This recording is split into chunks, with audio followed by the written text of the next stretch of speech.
સુરતમાં નાસિરનગર ડિમોલિશન મુદ્દો છે। મનપાએ તપાસ કમિટી બનાવી છે। 2 ડેપ્યુટી કમિશનરની તપાસ કમિટી બનાવી છે। ડિમોલિશન મામલે તપાસ કરી મનપા કમિશનરને રિપોર્ટ અપાશે।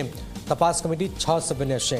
આપણે જણાવી દઈએ કે જે 200 ઘરો તૂટ્યા છે એ કોર્પોરેશન કહ્યું છે કે અમે નથી તોડ્યા, તો કોણ તોડી ગયું? શું કોઈ બિલ્ડર તોડી ગયું છે?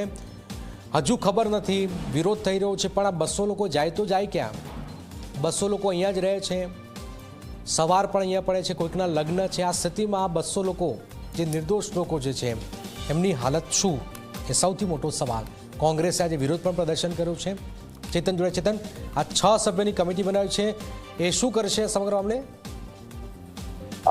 જી બિલકુલ થી જનક, જે રીતે ટોક ઓફ ધ ટાઉન આ જે મુદ્દો બન્યો છે, નાસિરનગરમાં 100 થી વધુ જે મકાનોનું ડિમોલિશન થયું હતું, પરંતુ આ ડિમોલિશન કોના ઇશારે થયું હતું, શા માટે કરવામાં આવ્યું હતું, તે અંગે કોઈ પણ અધિકારી જવાબ આપવા તૈયાર ન હતા। આજે આખો દિવસ જે સ્થાનિક જે રહીશો છે તેમના દ્વારા જે છે તે વિરોધ પ્રદર્શન કરવામાં આવ્યું હતું। સુરત મહાનગરપાલિકા ખાતે પણ વિરોધ કરવામાં આવ્યો હતો। મ્યુનિસિપલ કમિશનરના ઘરની બહાર ઘેરાબંધી કરવામાં આવી હતી। ત્યારબાદ જે શાસકો છે તેમને ભાન આવ્યું હતું અને ત્યારબાદ તાત્કાલિક ધોરણે એક બેઠક બોલાવી હતી। બેઠકમાં એક નિર્ણય લેવામાં આવ્યો છે, જેમાં 6 સભ્યોની એક કમિટીની રચના કરવામાં આવી છે। આ જે કમિટી છે તે કમિટી દ્વારા જે નાસિરનગરમાં જે ડિમોલિશન છે તે ડિમોલિશન બાબતે તપાસ કરશે।